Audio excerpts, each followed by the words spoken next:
Доколку продолжи трендот на зголемување на бројот на патниците кои се возат со панорамски автобус низ градот, ќе бидат пуштени во употреба и останатите 15 панорамски автобуси. Ова е веста на денот, а во продолжение ги гледаме насловите за денеска.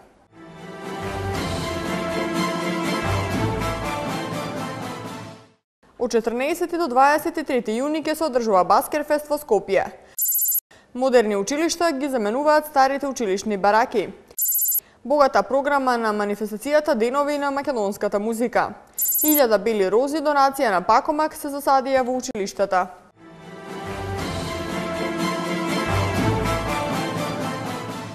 На 14 јуни оваа година започнува забавата низ улиците на главниот град со театар на отворено. 8-миот интернационален уличен фестивал Баскерфест повторно ќе понуди несекојдневни настани со уличните уметници. За време на 10-дневниот интернационален фестивал Скопје ќе биде домаќин на повеќе од 100 артисти и музичари. Улиците на Скопје во јуни ќе станат сцена на отворено. Фестивалот Баскерфест, кој традиционално се одржува во јуни низ центарот на Скопје, годинава ќе го гледаме од 14 до 23 јуни. Уште еднаш улични уметници од цел свет ќе го окупираат нашиот главен град, за на скопјани да им ја доловат својата умешност и вештина за забавување. Новиот Баскерфест доаѓа со дел од најатрактивните светски улични уметници. Фестивалот годинава подготвува и збогатена музичка програма, во чии рамки ќе бидат одржани повеќе од 30 на концерти на бендови, музичари и диџеи од земјава и регионот. За време на овие 10 дена Скопје ќе биде домаќин на повеќе од 100 артисти и музичари. И оваа година се задржува 10-дневната програма на фестивалот, исполнета со многобројни настани.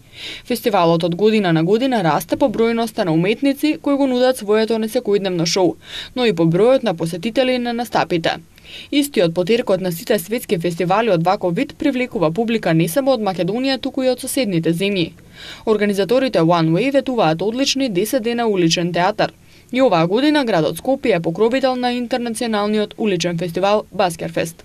На територијата на Скопје има 12 привремени згради, основни и средни училишта, со субстандардни услови за учење. Поточно згради од монтажен карактер поставени во 1964 година. На неколку локации веќе се работи, а на други се вршат подготовки. Андријана Димитриевска. Постземјотресните основни и средни училишта, кои со децении обстојуваат во бараки, полека исчезнуваат од мапата на скопските образовни институции.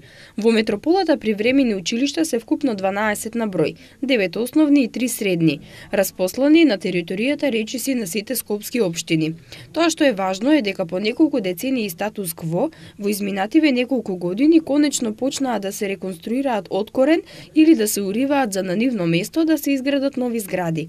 Особено по децентрализацијата во 2005 година, кога основните подпаднаа под локалните власти, а средните училишта под градот. Па така, определени зафати изведуваат општините, други градот, а трети локалните власти заедно со владата, во рамките на нејзиниот проект за обнова на 123 школски установи низ цела Македонија.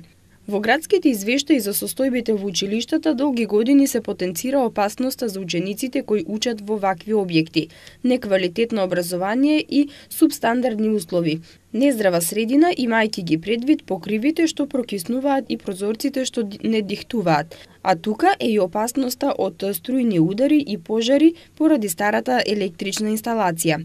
Во однос на средните училишта во прашање се 3 од вкупно 21, на кои градбите им се од привремен карактер: текстилното Кочорацин во Ѓорче Петров, ветеринарното браќа Милодиновци во Драчево и угостителското Лазар Танев во Козле. Според добиените информации, изминативе години се вложени неколку милиони евра во обнова на сите училишта, а така ќе продолжат и во иднина. И годинава, како и во изминатиот период, ќе се вложат 35 милиони денари во санација и реконструкција на внатрешноста и надворешноста на сите јавни училишта, се со цел подобрување на условите за учење, воедно и вложување во енергетската ефикасност за заштеда на струја и помали сметки. Утре на априлјада 2013 скопјани традиционално ќе дефилираат под маски. Преку ден во 11 часот на плоштадот Македонија ќе се соберат деца и ученици и ќе прошетаат како кловнови принцези, самовили и вештерки. Нив ќе ги забавува фолклорната секција на детскиот културен центар Карпош, децата од Златно Славече и танцови групи од основните училишта. Ноќта пак во 21 часот ќе почне ноќна журка со Роберт Билбилов, Александар Митевски, Симона Поповска, Мустафа Имири, Ребис и со диџеј Бабура. Организаторите Детскиот културен центар Карпош и градот Скопје најавуваат и изненадување за сите маскирани гости на Денот на шегата. На 36-тото издание на традиционалната манифестација Денови на македонската музика, освен докажани македонски музички имиња, учествуваа и ансамбли од Австрија, Словенија и од Германија. Вечерва во рамките на оваа манифестација се доделуваат и традиционалните награди на Соком. Ивана Митковска. Со концерт од синтези на Македонската филхармонија пред 3 дена свечено беше отворено 36-тото издание на Деновите на македонска музика. Оваа традиционална манифестација ќе трае се до 9 април, а е во организација на Сојузот на композиторите на Македонија. На 36-тите поред Денови на македонската музика учествуваа и ансамбли од Австрија, Словенија и од Германија. 2 концерти во музејот на град Скопје веќе одража виенскиот ансамбл Реконсил, кој по втор пат годинава гостува на оваа културна манифестација.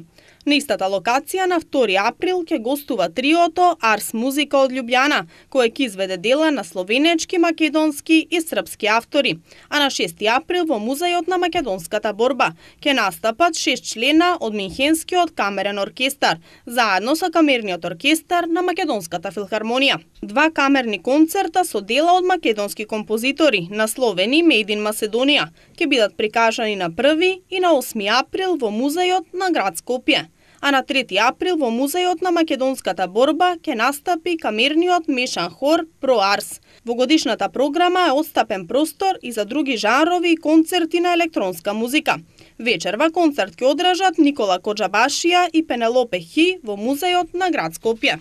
Во рамките на оваа манифестација, традиционалните награди на Соком се врачуваат вечерва во просториите на Македонската опера и балет. Наградата Трајко Прокопиев за животно дело ќе ја добие етномузикологот Ѓорги Ѓоргиев.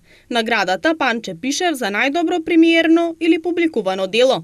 Годинава му припадна на младиот автор Александар Пеовски, а наградата Георги Важиков за најдобра изведба на дело од македонски автор. Соком ја доделува на пианистката Ана Гацева за изведбата на композицијата Варијација за пијано, 15 елементи за разобувување на индивидуалното од Мајкал Барканчев. Покрај концертна ќе има и придружна програма, односно промоција на компакт дискови и предавања и работилници. За студентите на Факултетот за музичка уметност, предавање ќе одржи виоленчелистот Бриджет Меркеј од Минхенскиот камерен оркестар. Освен премиерата на балетот за затварање на Деновите, сите други содржини на манифестацијата се бесплатни за сите посетители.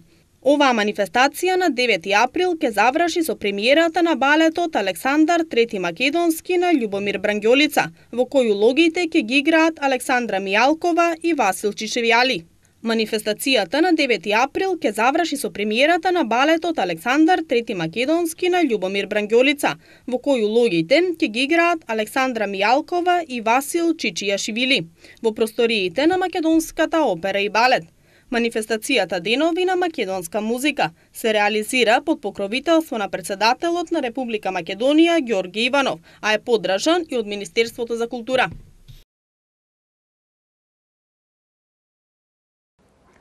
Скопјани многу наскоро ќе може да уживаат во прекрасниот поглед над градот, а воедно да испијат едно кафе на терасата на Порта Македонија.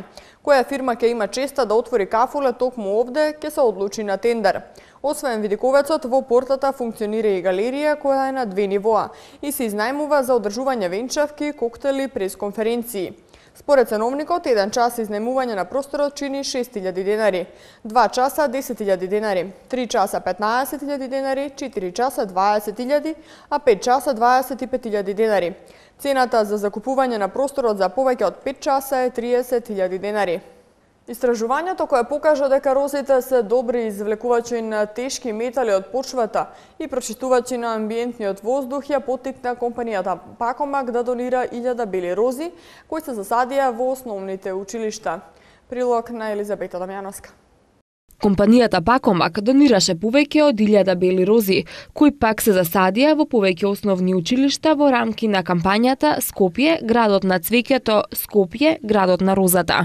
За поуспешна и подолготрајна еколошка кампања, учениците заедно со наставниците се грижат да не се исушат белите рози. Кампањата, како што истакна извршниот директор на Пакомак Филип Ивановски, е само дел од многобројните еколошки активности за подигнување на еколошката свест и грижата за околината.